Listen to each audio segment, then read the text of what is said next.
By the time you're seeing this, we are resuming the ZZZ marathon we're currently on. I've decided to get fully caught up with the story. I did the same thing with Limbus Company. I'm going to make this into a playlist as well. You can watch it. And if you're interested to seeing the progress and, the journey, feel free to, hit like, comment, subscribe. Especially subscribe on the road to 1,000 subs. But more than that, you can join in with the fun and the progress. Because I'm going to be honest, not to glaze, I have no reason to, praise a Hoyo game. First of all, it's Hoyo. However, ZZZ, I've said for the longest time, is a great game. Mostly because of the combat. I think the combat's really great. I think the models are really good. But playing through this, my opinion has changed for the better. Now, I've been taking some notes throughout the marathon. Some marathon notes, as it were. And I'll show them right here. There's just a few of them. More on this later. So right now, we've just finished this. We go all the way back to the prologue, okay? I can't stress this enough. I think this was the strongest intro to a game story, or a gacha game story, by far. Because it just felt natural. There was no life or death stakes, there was no end of the world catastrophe that we have to suddenly gets revealed to us, we have to go and fix it. It's just, we're doing a job, we're hired for a job, and that's what we do. That's one of the points here, actually, where it makes sense for... This is going to be a ZZ review as a whole, by the way, just for Season 1 of the story. That kind of thing. Because it's, probably in the title says Season 1 Review. But yeah, I thought everything flowed really nice, and I was fully invested here. I love the timeline as well, you can just see here. So we go here, Chapter 1, fantastic by the way. The characters, the cutting hairs, set the stakes up perfectly. Perfect story. Like, great intro. It was Chapter 2, however, where it kind of lost me a bit. Because I wasn't really invested. Like, sure, it was funny. That's the key takeaway here. ZZZ is genuinely funny. Like, really funny. Not like we're going to include some really cringe jokes here and there. Like, HSR. People will disagree. That's fine. You can disagree. This is just my thoughts and opinions. It's the internet. We're allowed to have those. Once again, keep going there. Little side fronts there. The interlude was a bit... Honestly, these were really fun. I had a lot of fun with this interludes. Because it's less about a group... Or less about a faction and more a group of characters. And you get to see them. And this does tie in later on. Right about chapter... I believe it was 5. Anyway, chapter 3... This is where it got me back again, because I was like, okay, here's a mysterious cult thing, and more cutting hairs. The fact, this is the best thing, right? The fact cast keeps recurring back in was amazing. And this carried on as well, especially in Chapter 5, which, we're into that. So we keep going here, introduce all these great characters. Once again, just more of this. Chapter 4 got me because Burnis, huge Burnis lover. I don't have it yet, but I will. But once again, right here, it was Billy who took us to meet them. As you can see, Billy's right there. It was nice. I keep saying nice, like, that's really underselling how it was. It was such a treat to see. It felt like the world has really been built, and they're making sure that it all connects. You keep going there, and also it made sense going in, being like, oh, that's where that enemy's from. Oh, that's what this bringer is. Oh, not bringer, but Pompeii. Chapter 5 was peak, that's all I can say. Chapter 5 was just so fucking good, especially Miyabe. It really expands on... I think ZZ do this quite well, except in the epilogue, which, unfortunately, really fell flat. At least, it was good, don't get me wrong, but it did fall flat closer to the end, and we're going to dive into that more. But right here, you get to see the motives, inspirations. Also, Miyabe is clearly autistic. Now, let's talk about the epilogue. You probably saw, I took some notes. I'm going to be honest, for the first time throughout playing ZZZ, and this isn't including the TVs, by the way. In fact, I actually took a break from ZZZ because of the TVs. I was not a big fan. Anyway, array mode is basically you get the TV modes back in rather than just you skip all that and play as a Bang Boo doing Fall Guys. The TVs, the change in 1.4 was fantastic, and that honestly brought me back, and I'm glad it did. I'm so glad it did. There we go. Okay. So I'm still not used to the UI. I'm not a big fan of it, but that is what it is. It was right here, Hugo's inner demon. I thought it was really boring, and now we're going to get into the negatives, okay? I can praise positives all day long, but that would be disingenuous. I have some genuine critiques, so we're going to get into those. And honestly, this is probably all people who don't like Hoyoverse and ZZZ are going to watch, and that's fine, I guess. Spread that agenda, sure. We're going to go here, actually. So, Season 1 Epilogue. Flashbacks are used more poorly, drastic change from how it was done before. Now, a commenter who... Let me go find their comment. Big shout out to Arbless, by the way. It was this here. When we're telling the story by explaining to another character in-game, it helps the player understand while still making sense of him to be talking about it in lore. This is in reference to, if we go... It was us talking to Miyabi, which was like, I wish you could trust me more. And we decided to, hey, do you know what? We're going to explain the backstory of the protagonists by explaining it to Miyabi. Not some flashback just kind of shoehorned in, kind of forced in there. The problem was, that's been exactly what the epilogue did. And I just don't think it worked. And when it did work, I'm also thinking, okay, we needed that either more to explain this point way before. There was a cutscene, I can't remember where it was, but it was right, I think, here. Between these two. I just don't think it was needed. I think they could have cut out a big chunk of this, because there's a big fight at the end, where Hugo basically is fighting his inner demons, his inner self, trying to accept himself. Great metaphor for fighting depression, I guess, or learning to love yourself. And all Hugo does is talk it while he's fighting out.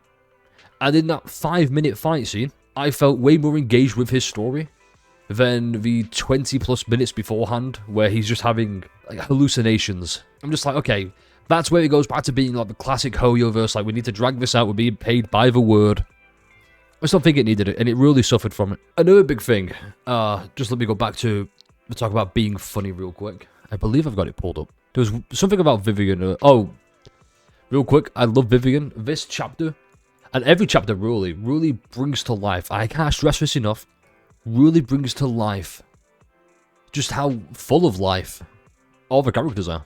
Especially Vivian. I saw Vivian, I heard her, she was very... The voice, if you've heard Vivian, you know what I mean. What are you talking about? I'm confused. Words can only convey so much. So it's understandable if what I say doesn't make sense to you now. But you'll know what I mean soon enough. But then she starts talking about Phaethon, and all of a sudden, it's like a different character.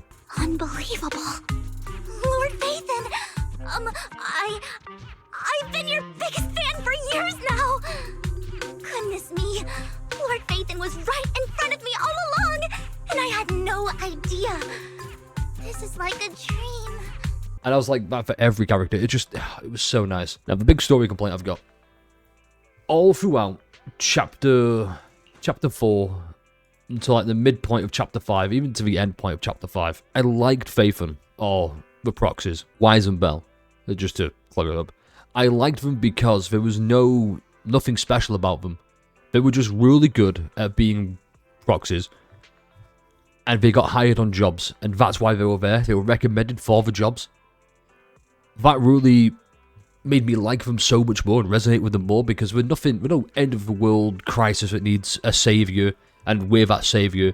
It's just, hey, we're really good at the job, we're being recommended, we get connections that way. And that's how the big Avengers moment in chapter 5 pans out. It's because of all the connections we've made. And then you get this here, and this is going to lead to another complaint as well, don't get me wrong. It's explained why we can't enter hollows ourselves, why we became proxies. And then all through the epilogue, it's just us exploring, not even epilogue, I think chapter 5 as well. It's us actually going into the hollows ourselves as the player character. I picked Wise, so it would be me as Wise in the hollows. And it kind of ruined it for me, because Bang Boos are so fucking adorable. And we've been playing as a Bang Boo for so long. And now it's kind of like, well, now that the player character's here. And thankfully, they can't fight for shit.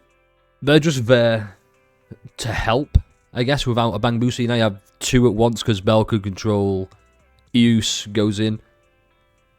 I don't know, it just kind of loses that charm, in a way. Like, somewhere along the way, the charm gets lost.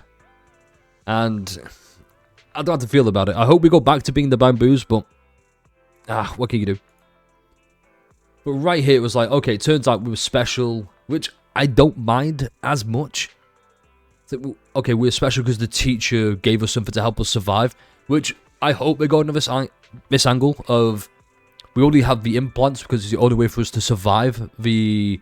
I can't remember what it was called, but the Hollow Zero formation with the whole chasm incident. We get backstory filled out over time. And it's not just all shoved in your face constantly. It's just nice and it flows. And I thought Season 1 was fantastic. Even though Chapter 2 and the epilogue were a bit of a letdown for me, still really good.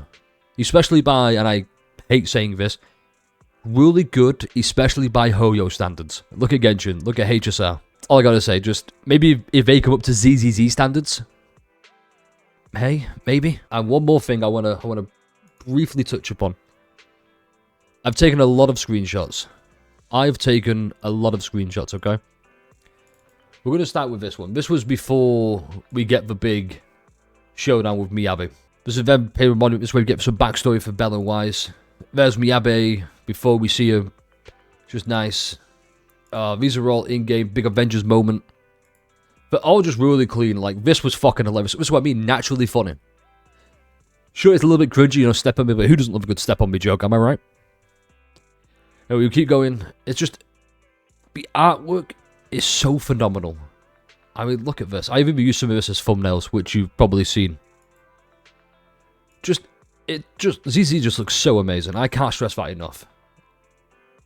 I'm just adding that there because, you know. You go in here, Yuri bait. Like, this was cool. This was cool. It just looks all nice. And in fact, just... oh, here it was. Talking about Vivian having personality. Characters just come to life. And it's just... I didn't expect it this way. I'm so much more thankful that it did. There's a lot to say about Season 1. Like, I have... if you probably can't guess, I have way more positives than negatives. Story-wise. And, like... I guess gameplay-wise as well. Like, they removed the big complaint of the TVs. Well, say removed. They gave you the option of the TVs. And I think that was the biggest one for me. But it was holding me back from this. That and the UI, but that's just a me thing. Like, right now, I'm pretty sure... I don't know how to do this, because I have to go in, press that, and click on Journey to see. Just don't do what I did, and get a lot of missions, and then go, I don't want to do that, I'm going to put it off. Because ADHD is a bitch. But yeah, like I said, by the time you're seeing this, we're probably on Season 2 of the marathon, whenever that is. We're going to take a quick break from it, like a day or so, because I learned my lesson last time. I don't want to get burnt out. I'm not feeling that way, because I genuinely am really loving ZZZ at the moment. And I think you will as well. What brings you here this time? I'm just bringing Yishwad up because I'm very excited to see where she falls in. My expectation for Season 2, let's talk very briefly about that. My expectations for Season 2 are... hopefully we learn why we have this ether aptitude malfunction thing, or what the oculi do, the ocular implants. Because right now, I've made the joke before, it's basically the Sharingan. There's a big moment where we heal Vivian, and I'm like, okay, that's just the Sharingan, or Mangekyo Sharingan, because we activated the eyes in a moment of distress. A big Naruto reference, hopefully you understood that. If not, I'd recommend watching Naruto, it's pretty good. This is about Naruto. I hate to admit it, I think Vivian might be one of my favourite characters. She's so fucking funny. And best of all, just organically as well, organically funny. That being said, let me know what you think about Season 1. Let me know what you wanted out of Season, what you didn't like, what you liked, what you hoped for.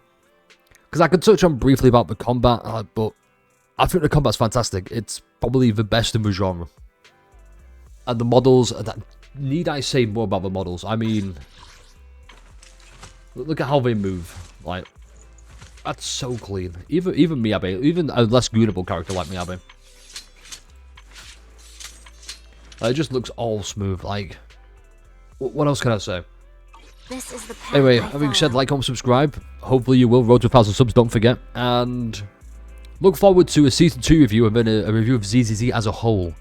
Hopefully I can get all this done by 2.4. We'll see. And with that, the video's over. So, stay refreshing. I butchered that, but we're just going to roll with it.